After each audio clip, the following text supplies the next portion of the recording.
Okay, remember that they're changing my voice. So the political parties that we see out there are basically full of people who are crazy. On the right, they want people to fanatically uphold white supremacy and to give up their minority, racial identity if they're a minority. And they want white people to, fall in line with an evil white Jewish and LGBT supremacy-based social order. On the left, they just want people to be complete idiots and to give up their racial identity. So on the right, they want you to be racial supremacy idiots. On the left, they want you to be, reinvent yourself idiots. Really, both parties want you to reinvent yourselves.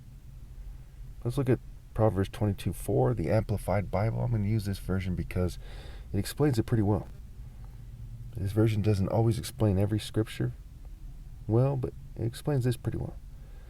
The reward of humility, that is, having a realistic view of one's importance, and the reverent, worshipful fear of the Lord,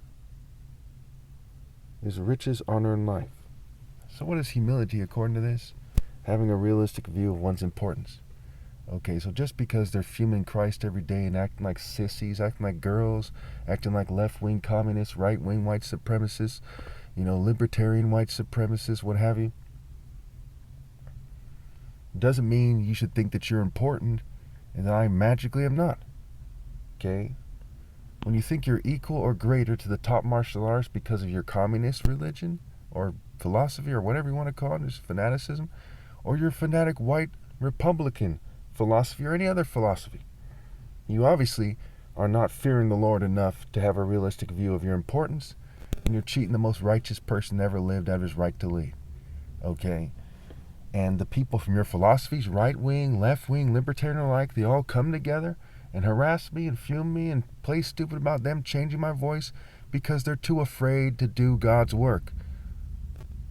Obviously, their philosophies produce cowards. It's pretty straightforward, right?